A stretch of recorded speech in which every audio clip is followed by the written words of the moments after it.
பிதா, குமாரன், பரிசுத்தாவியானவரின் திரியேக நாமம் அனைவரையும் ஆசீர்வதித்து காப்பதாக. ஆமென். இன்றைய நாளின் ஆராதனைக்கு ஆரம்பமாக புதிய கீர்த்தனை புத்தகத்திலே 255வது கீர்த்தனை பாடல், தூயாதி தூயவரே உமது புகழை நான் பாடுவேன் என்ற பாடலை நாம் யாவரும் இணைந்து பாடுவோம்.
ஆராதனை செய்வோமாக.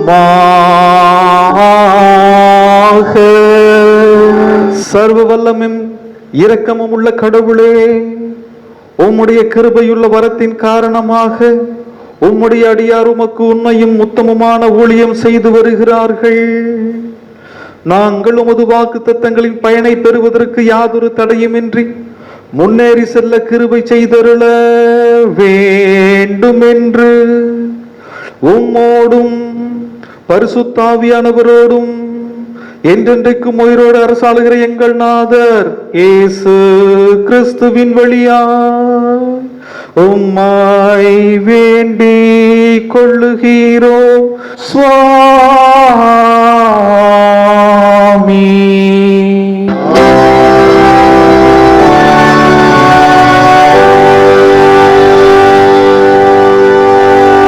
அன்புக்குரியவர்களே, திருத்துவ திருநாளுக்கு பின் வருகின்ற 12ஆம் ஞாயிற்றுக்கிழமை ஆகிய இன்றைய நாளுக்காக வாசிக்க தெரிந்து கொள்ளப்பட்டிருக்கிற நற்செய்தி பகுதியை வாசிக்க யாவரும் கவனமாய் கேட்பீர்களாக.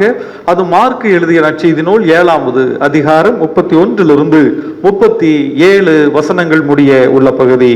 மார்க் எழுதிய நற்செய்தி நூல் 7ஆம் அதிகாரம் 31 37 வசனங்கள் முடிய. மீண்டும் இயேசு தீர் பகுதியை விட்டு சீதோன் வழியாக சென்று தெக்கப்போலி பகுதி நடுவே வந்து கலிலேய கடலை அடைந்தார். காது கேளாதவரும் திக்கி பேசுபவருமான ஒருவரை சிலர் அவரிடம் கொண்டு வந்து அவர் மீது கை வைத்து குணமாக்குமாறு அவரை வேண்டிக் கொண்டனர். இயேசு அவரை கூட்டத்திலிருந்து தனியே அழைத்து சென்று தம் விரல்களை அவர் காதுகளில் இட்டு உமிழ் நீரால் அவர் நாவை தொட்டார்.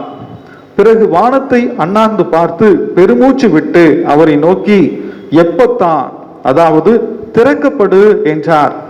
உடனே அவருடைய காதுகள் திறக்கப்பட்டன, நாவும் கட்டவிழ்ந்தது, அவர் தெளிவாக பேசினார். இதை எவருக்கும் சொல்ல வேண்டாம் என்று அவர்களுக்கு அவர் கட்டளையிட்டார். அவரது கட்டளைகளுக்கு நேர் மாறாக இன்னும் மிகுதியாய் இவர்கள் அதை அறிவித்து வந்தார்கள். அவர்கள் அளவு கடந்த வியப்பில் ஆழ்ந்தவர்களாய், இவர் எத்தனை நன்றாக யாவற்றையும் செய்து வருகிறார், காது கேளாதோர் கேட்கவும் பேச்சற்றோர் பேசவும் செய்கிறாரே என்று பேசிக்கொண்டார்கள் என்பது.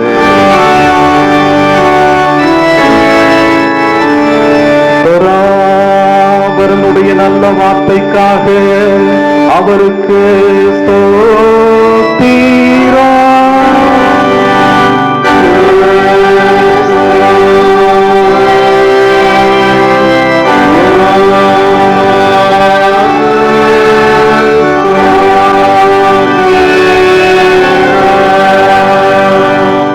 நம்முடைய தாயும் தந்தையும் ஆகிய கடவுளிடத்திலிருந்தும் ஆண்டவராகிய இயேசு கிறிஸ்துவிடமிருந்தும் உங்கள் அனைவருக்கும் கிருபையும் சமாதானமும் உண்டாவதாக.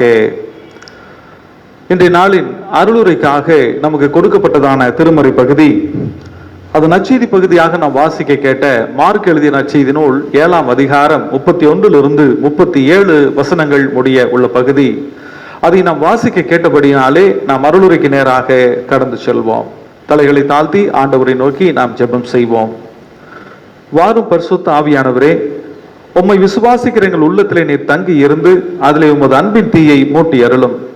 பற்பல மொழிகள் பேசும் பற்பல நாட்டினரை ஒரே நம்பிக்கையுடையவர்களாய் இருக்கும்படி கூட்டி சேர்த்திருக்கிற கடவுளே, உம்முடைய வார்த்தையை கொண்டு எங்களை உமக்கென்று பிரதிஷ்டை செய்தருளும். உமது வார்த்தையே சத்தியம் சுவாமி.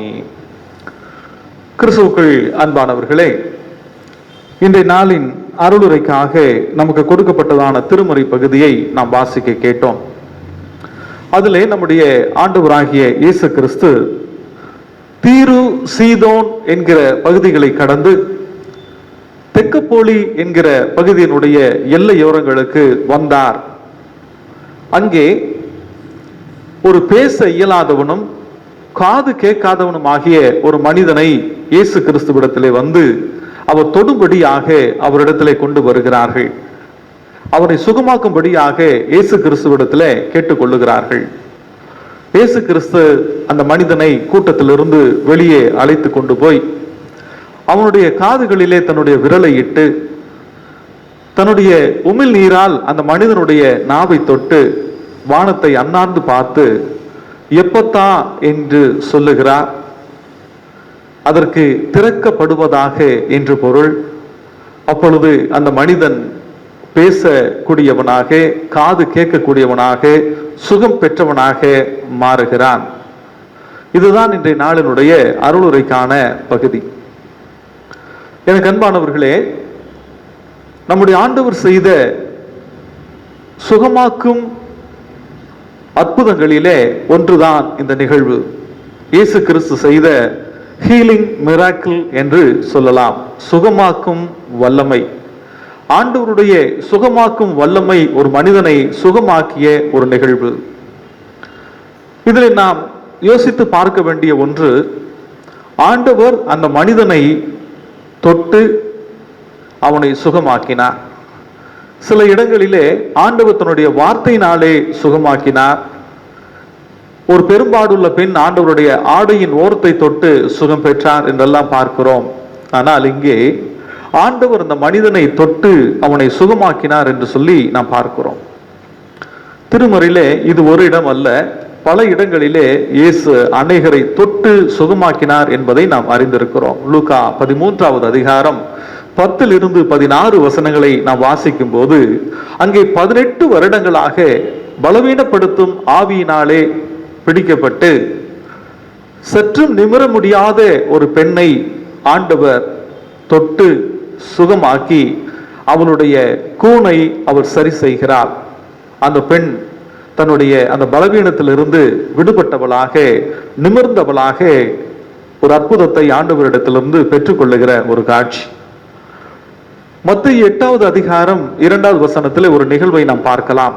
அங்கே குஷ்டரோகம் உள்ள ஒரு மனிதன், தொழுநோயுள்ள ஒரு மனிதன் ஆண்டவரிடத்திலே வந்து, ஆண்டவரே உமக்கு சித்தமானால் என்னை சுகமாக்கும் என்று சொல்லி வேண்டுகிறான். ஆண்டவர் அந்த மனிதனை தொட்டு, எனக்கு சித்தம் உண்டு, சொஸ்தமாக என்று சொல்லி அந்த மனிதனை சுகப்படுத்துகின்ற ஒரு நிகழ்வு. மத்தேயு 9வது அதிகாரம் 27வது வசனத்தை நாம் வாசிக்கும் பொழுது, அங்கே பார்வையிழந்த 2 மனிதர்கள் அவரிடத்திலே வருகிறார்கள். அந்த பார்வையற்ற மனிதர்களை ஆண்டவர் தொட்டு சுகமாக்கினார் என்று சொல்லி நாம் பார்க்கிறோம். மத்தேயு 9வது அதிகாரம் 27வது வசனத்திலே. மார்க் எழுதிய நற்செய்தியினுள் 8ஆம் அதிகாரம் 22வது வசனத்தில் ஒரு நிகழ்வை பார்க்கிறோம். அங்கும் ஒரு பார்வையற்ற மனிதன் இயேசு கிறிஸ்துவிடத்திலே வருகிறான். இயேசு கிறிஸ்து அவனுடைய கண்ணை தொட்டு அவனை சுகமாக்குகின்ற ஒரு நிகழ்வு. இது மட்டுமல்ல, மார்க் எழுதிய நற்செய்தியினுள் 10வது அதிகாரத்திலே நாம் பார்க்கிறோம். அங்கே சிறு பிள்ளைகளை இயேசு தொட வேண்டும் என்று சொல்லி அநேகர் சிறு பிள்ளைகளை இயேசு கிறிஸ்துவிடத்திலே கொண்டு வருகிறார்கள். அப்பொழுது அவருடைய சீடர்கள் அவர்களை அதட்டுகிறார்கள். அப்பொழுது ஆண்டவர் அந்த சீடர்களை கடிந்து கொண்டு, சிறு பிள்ளைகள் இடத்தில் வரவிடுங்கள் என்று சொல்லி அவர்களை தொட்டு அவர்களை ஆசீர்வதித்தார் என்று சொல்லி நாம் வாசிக்கிறோம். ஆக இயேசு கிறிஸ்து தொடும்படியாக அநேகரை அங்கே அழைத்து வருவதற்கான காரணம் என்ன? இயேசு கிறிஸ்து சிறு பிள்ளைகளை தொடும்படியாக அழைத்து வருவதற்கான காரணம் என்ன? ஏன் அவர்கள் இயேசு தொடும்படியாக அவரிடத்திலே கொண்டு வருகிறார்கள்? இயேசு தொடுவதனுடைய முக்கியத்துவம் என்ன? நாம் சிந்தித்து பார்க்க வேண்டும்.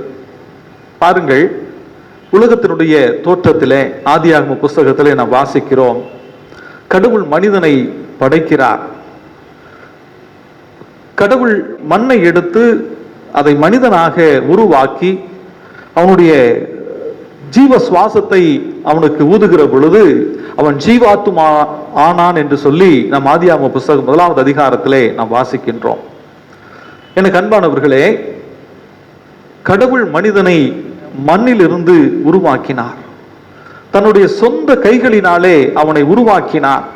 தன்னுடைய சொந்த கைகளினாலே அந்த மண்ணை வணைந்து அந்த மனிதனை அவர் உருவாக்கினார். அவனுக்குள்ளாக தன்னுடைய ஜீவ சுவாசத்தை அவர் கொடுத்தார் என்று சொல்லி ஆதியாகமம் 2வது அதிகாரத்திலே நாம் வாசிக்கின்றோம்.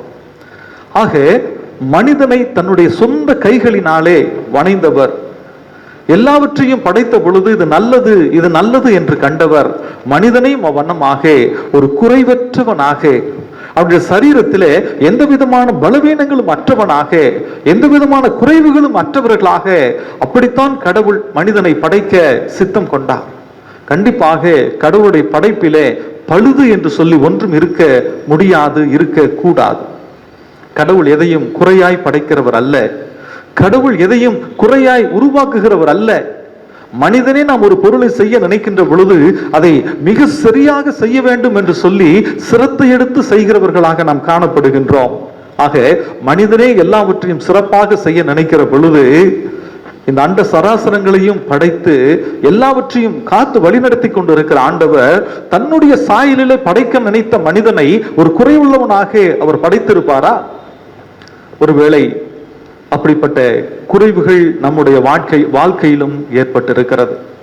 ஒரு முறை இயேசு கிறிஸ்துவிடத்திலே ஒரு மனிதனை அழைத்து வந்து, இவன் இப்படி பிறந்திருப்பது இவன் செய்த பாவமா அல்லது இவனுடைய பெற்றோர் செய்த பாவமா என்று சொல்லி கேட்கிறார்கள்.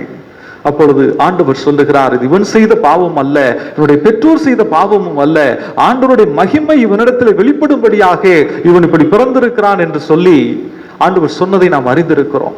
எனக்கு அன்பானவர்களே, இன்றைக்கு நம்முடைய வாழ்க்கையிலும் நம்முடைய சரீரத்தில் ஏதாவது குறைகள் இருக்குமானால் இது கடவுள் செய்த குற்றம் அல்ல, மாறாக ஏதோ ஒரு காரணத்தினாலே, ஏதோ ஒரு காரணத்தை இங்கே அநேகரை நாம் பார்க்கிறோம். பிசாசு பிடித்திருந்த அநேகரை அவரிடத்துல கொண்டு வருகிறார்கள்.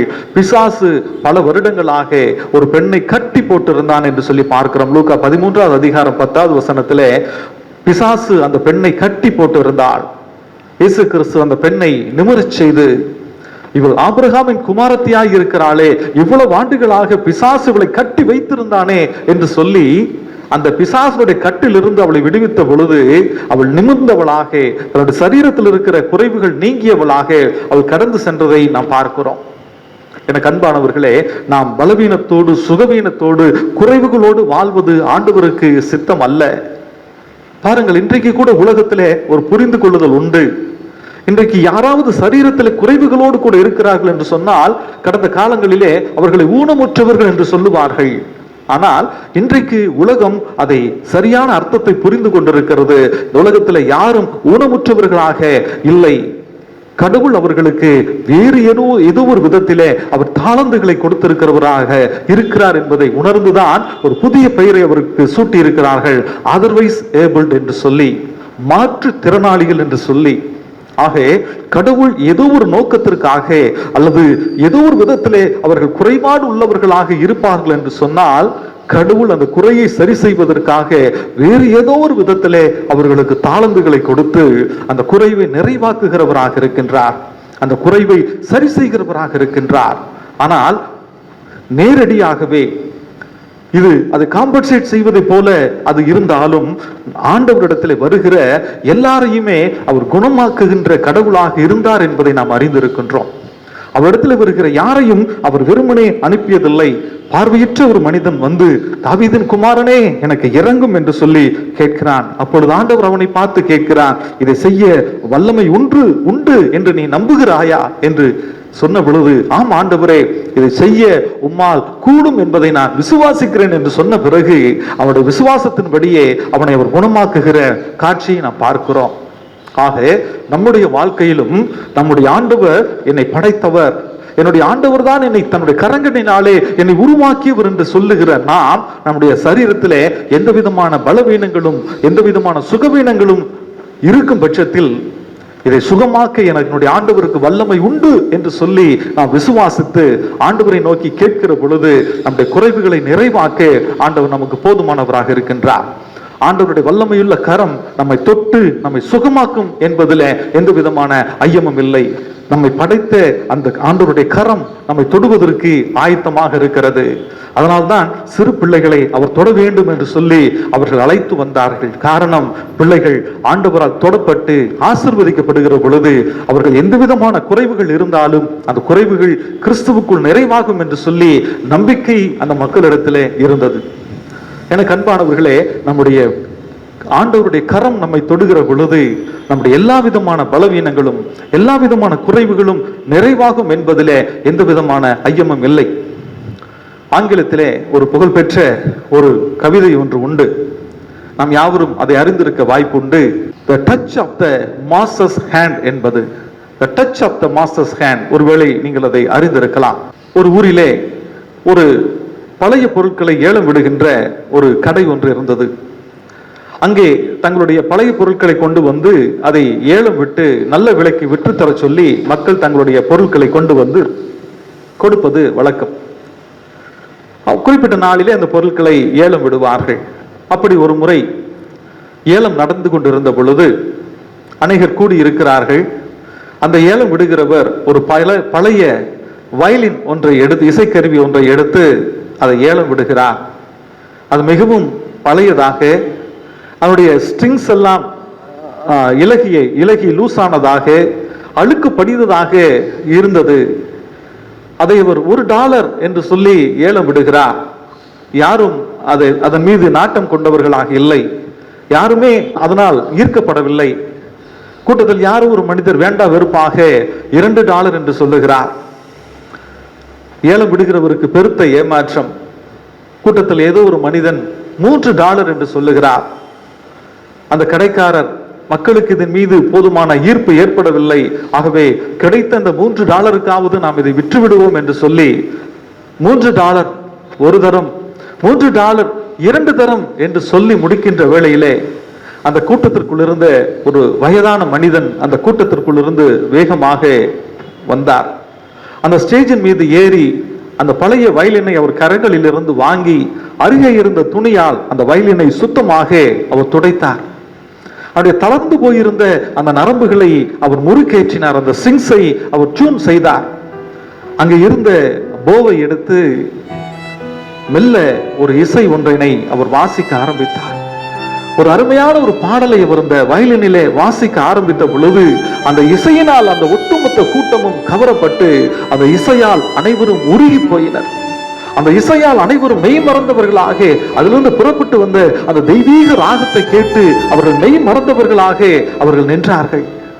பாடலை பாடி முடித்த பிறகு, அந்த வாசித்து முடித்த பிறகு அந்த மனிதன் அந்த வயலினை டேபிள் மீது வைத்து விட்டு மெல்ல இறங்கி சென்று அவர் ஓரமாய் நின்று கொண்டார்.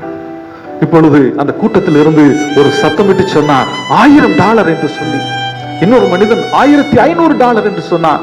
இன்னொருவன் $2000 என்று சொன்னான். இன்னொருவன் $3000 என்று சொல்லி அதை ஏலத்திற்கு எடுத்து சென்றார். எனக்கு அன்பானவர்களே, $3 கூட பொறுமானம் இல்லாத, யாரும் கேட்க துணியாத அந்த பழைய வயலின் அது தூய்மையாக்கப்பட்டு அதிலிருந்து ஒரு தெய்வீக ராகம் புறப்பட்டு வந்த பொழுது அது அனைவருடைய உள்ளத்தையும் கவர்ந்து அவனுடைய மதிப்பு $3 இருந்து அது $3000 உயர்ந்தது. காரணம், அந்த வயலின் அது பர்ஃபெக்ட் நிலைக்கு அது கொண்டு வரப்பட்டது. காரணம், அதை செய்தவர் அந்த வயலினுடைய சொந்தக்காரராகிய அந்த பெரியவர். அந்த வயலினுடைய சொந்தக்காரராக இருந்த அந்த பெரியவர் தான். ஏனென்றால் அவருக்கு தான் அவருடைய மதிப்பு தெரிந்திருந்தது. அதனால்தான் அவர் அந்த வயலினை துடைத்து அதை டியூன் செய்து ஒரு இசையை ஒரு நல்ல ஒரு பாடலை வாசித்து காட்டிய பொழுது என்னுடைய தரம் என்னவென்று மற்றவர்களுக்கு புரிய ஆரம்பித்தது. இந்த போயமுக்கு பெயர் தான் The Touch of the Master's Hand என்கிற ஒரு ஆங்கில ஒரு கவிதை, ஆங்கில ஒரு போயம் என்பதை நாம் அறிந்திருக்கிறோம். எனக்கு அன்பானவர்களே, அதுபோல நம்முடைய சரீரத்திலும் குறைவுகள் இருக்குமானால் நம்மை படைத்த நம்முடைய ஆண்டவருக்கு தான் நம்மை பற்றி தெரியும், நம்முடைய மதிப்பு தெரியும், நம்மை படைத்தவருடைய நோக்கம் அவருக்கு தான் தெரியும். அதனால்தான் அந்த குறைவுகளை அவர் தன்னுடைய கரங்களினாலே தொட்டு அந்த குறைவுகளை நிறைவாக்கினார். இயேசு கிறிஸ்து தொட சொன்னதனுடைய அர்த்தம், அல்லது இயேசு கிறிஸ்து அவர்களை தொட்டு சுகமாக்கினுடைய அர்த்தம் இதுதான். ஆண்டவர் எந்த கரங்களினாலே நம்மை வணைந்து உருவாக்கினாரோ அந்த ப்ராடக்ட் ஆகிய நாம் ஏதோ ஒரு விதத்திலே குறைவுபடுகிற பொழுது, ஏதோ ஒரு விதத்திலே நாம் பலவீனப்படுகிற பொழுது அதை சரி செய்வதற்கு அந்த ப்ராடக்டினுடைய உரிமையாளருக்கு தான் தெரியும். அவருக்கு தான் அதனுடைய பொறுப்பாளியாக இருக்கிறவர். ஆகவேதான் ஆண்டவர் நம்மிடத்திலே வந்து அவருடைய கரங்களினாலே தொட்டு அந்த பலவீனங்களை எல்லாம் மாற்றி பலப்படுத்தினார் என்று சொல்லி நாம் பார்க்கின்றோம். எனக்கு அன்பானவர்களே, திருமறையிலே நாசரேத் மேனிஃபெஸ்டோ என்கிற ஒரு பகுதி உண்டு, நாம் யாவரும் அறிந்திருக்கிறோம். லூக்கா 4வது அதிகாரம் 18வது வசனத்திலே அந்த பகுதி இருக்கிறது. கர்த்தருடைய ஆவியானவர் என்மேல் இருக்கிறார், தரித்திரருக்கு சுவிசேஷத்தை பிரசங்கிக்கும்படி என்னை அபிஷேகம் பண்ணினார், இருதயம் நறுங்குண்டவர்களை குணமாக்கவும், சிறைப்பட்டவர்களுக்கு விடுதலையையும், குருடருக்கு பார்வையையும் பிரசித்தப்படுத்தவும், நொறுங்குண்டவர்களை விடுதலையாக்கவும், கர்த்தருடைய அனுக்கிரக வருஷத்தை பிரசித்தப்படுத்தவும் என்னை அனுப்பினார் என்று எழுதியிருக்கிற இடத்தை அவர் கண்டு. பாருங்கள், இதுதான் இயேசு கிறிஸ்துனுடைய ஊழியத்திலே அவர் தான் செய்ய வேண்டும் என்று சொல்லி திட்டமிட்டு இருந்த காரியங்கள்.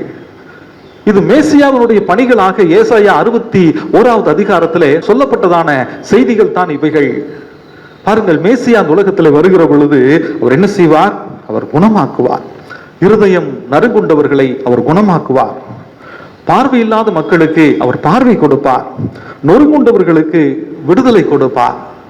பாருங்கள், கர்த்தருடைய அனுகிரக வருஷத்தை அவர் அறிவிப்பார் என்று சொல்லி, ஆக கிறிஸ்து இந்த பூமிக்கு வந்ததே இந்த அனுகிரக காலம் தான்.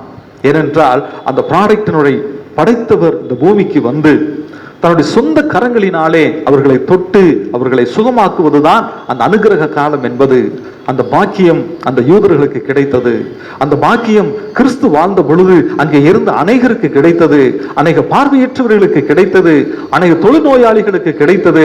அநேக சுகவீனமானவர்களுக்கு கிடைத்தது. கிறிஸ்து தம்முடைய கரங்களினாலே அவர்களை தொட்டு சுகமாக்கினார் என்று சொல்லி நாம் பார்க்கிறோம். எனக்கு அன்பானவர்களே, இந்த பகுதியினுடைய முன்னுரையாக ஒரு பகுதி உண்டு. மார்க் எழுதிய நற்செய்தி நூல் 5வது அதிகாரத்திலே நாம் அதை வாசிக்க முடியும். 5வது அதிகாரத்திலே ஒரு நிகழ்வு. இந்த அற்புதத்தை அவர் செய்த அதே தெக்கப்போலியிலே ஆண்டவர் படகிலே வந்து இறங்குகிறார். அப்பொழுது அங்கே ஒரு மனிதன், அவன் கல்லறை தோட்டத்திலே தங்கி இருக்கிறவனாக, பிசாசினால் பிடிக்கப்பட்டவனாக, ஒருவராலும் சங்கிலியினால் கட்ட முடியாதபடி அவ்வளவு முரட்டுத்தனம் உடையவனாக அந்த மனிதன் காணப்பட்டான் என்று சொல்லி பார்க்கிறோம்.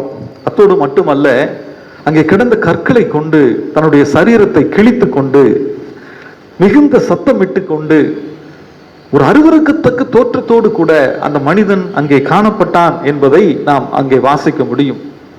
இயேசு கிறிஸ்து அங்கே வருகிற பொழுது உனக்கும் எனக்கும் என்ன என்று சொல்லி இயேசு கிறிஸ்துவை பார்த்து அவன் கடிந்து கொள்ளுகிறான். அவனுக்குள் இருந்த பல பேய்கள் அவனுக்குள்ளாக இருந்தது. அதற்கு பெயர் லேகியோன் என்பது. லேகியோன் என்பது என்ற பேய் கூட்டம் அவனுக்குள்ளாக இருந்ததை நாம் பார்க்கிறோம். உடனே அந்த பேய்கள் ஆண்டவரை கண்ட உடனே பயந்து நடுங்கி, நாங்கள் இவனை விட்டு போய் அங்கே இருக்கிற பன்றி கூட்டத்திற்குள் போய்விடும்படி எங்களுக்கு அனுமதி கொடுங்கள் என்று சொல்லி ஆண்டவரை பார்த்து கேட்கின்றன. உடனே ஆண்டவர் அந்த பேய்களுக்கு அனுமதி கொடுக்கிறார். அந்த பேய்கள் அந்த பன்றி கூட்டத்திற்குள்ளாக போய் அது மலையில் இருந்து அருகே இருந்த கடலிலே குதித்து உயிர் விட்டு விடுகின்றன. அப்பொழுது அந்த அங்கே இருந்த மக்கள் அவரிடத்திலே வந்து தங்களுக்கு அந்த ஏறக்குறைய 2000 பன்றிகள் அந்த இடத்துல மரித்து போகிறது. அப்பொழுது அந்த மக்கள் வந்து தங்களுக்கு ஏற்பட்ட அந்த பன்றிகள் இறந்து போய்விட்டதை அறிந்து அந்த மக்கள் எல்லாரும் இயேசு கிறிஸ்துவை அந்த தெக்கப்போலியினுடைய எல்லைகளை விட்டு வெளியே செல்லுமாறு அவர்கள் கட்டளை இடுகிறார்கள். இயேசு கிறிஸ்துவோ அப்ப வண்ணமாக புறப்பட்டு செல்லுகிற பொழுது சுகம் பெற்ற அந்த மனிதன் இயேசு கிறிஸ்துவிடத்திலே வந்து, நான் உம்மோடு கூட இருக்க எனக்கு அனுமதி கொடுக்க வேண்டும் என்று சொல்லி அவன் கேட்கிறான். அப்பொழுது ஆண்டவர் சொல்லுகிறார், நீ பெற்றுக்கொண்ட நன்மைகளை, நான் உனக்கு செய்ததை நீ போய் உன் இனத்தாரிடத்திலும் உன்னுடைய குடும்பத்தாரிடத்திலும் அறிவி என்று சொல்லி அவனை அனுப்பி விடுகிறார். 5ஆம் அதிகாரத்திலே இந்த நிகழ்வு நடக்கிறது. நம்முடைய அருளுரை பகுதி 7வது அதிகாரம். பாருங்கள், இயேசு கிறிஸ்து மீண்டுமாக தீர், சீதோன் போன்ற இடங்களிலே அவருடைய ஊழியத்தை செய்து மீண்டுமாக அந்த தெக்கப்போலிக்கு அவர் வருகிற பொழுது ஒரு பெருங்கூட்ட மக்கள்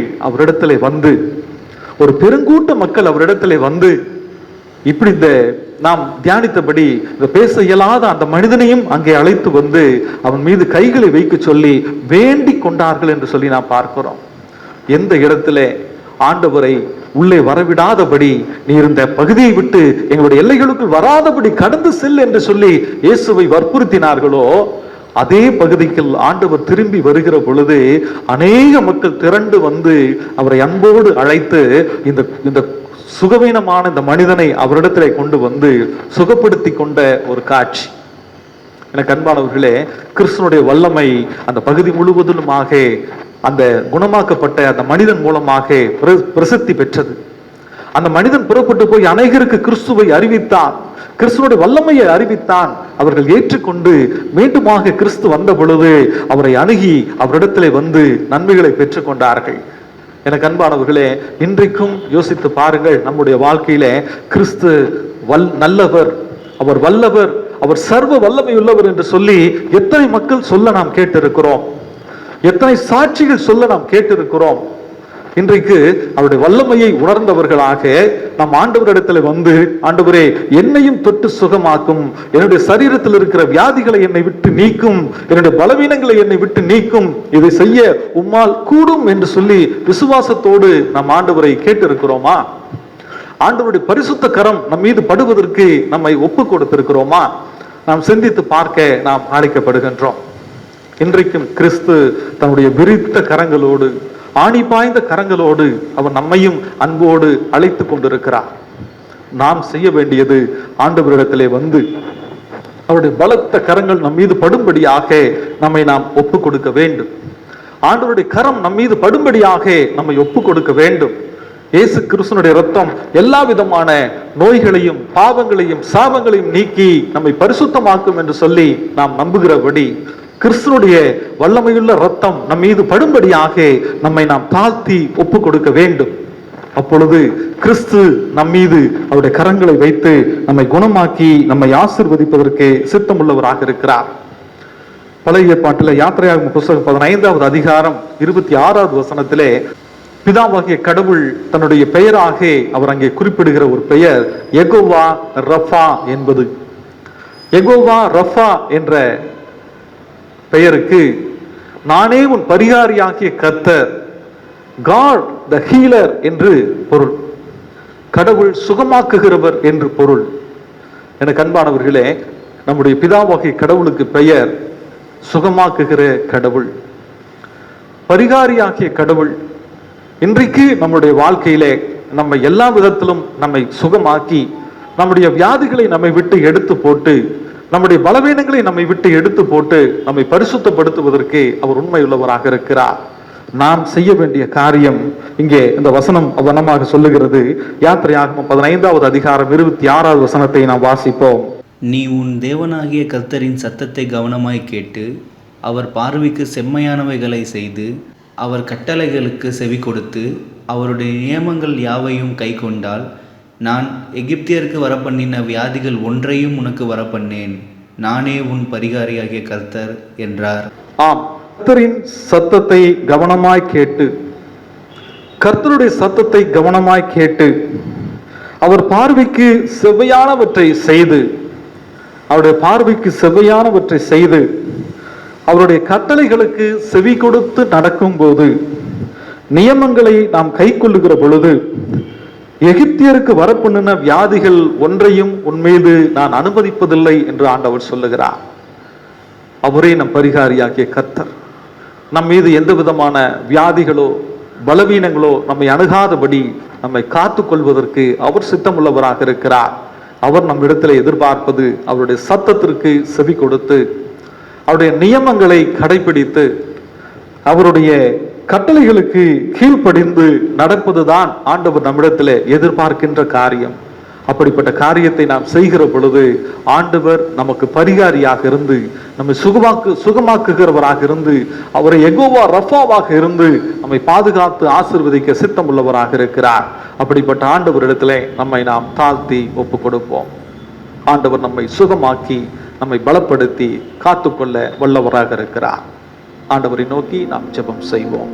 எங்களை குணமாக்குகிற, எங்களை சுகப்படுத்துகிற நல்ல ஆண்டவரே, எங்களுடைய வியாதிகளை எல்லாம் சிலுவையிலே சுமந்து எங்களுக்கு ஆரோக்கியத்தை கட்டளையிட்டிருக்கிற ஆண்டவரே, உம்முடைய செட்டைகளின் கீழ் ஆரோக்கியம் இருக்கும் என்று நாங்கள் விசுவாசிக்கிறபடி உம்முடைய மக்கள் ஆகிய எங்களை உம்முடைய செட்டைகளின் கீழாக மறைத்து எங்களுக்கு பரிபூர்ண சுகத்தை கட்டளையிடுகிற நல்ல ஆண்டவரே, இத சுவாமி நீர் கொடுத்த இந்த புதிய ஓய்வு நாளுக்காக, இந்த காலை வேளைக்காக நாங்கள் உமக்கு நன்றி செலுத்துகிறோம்.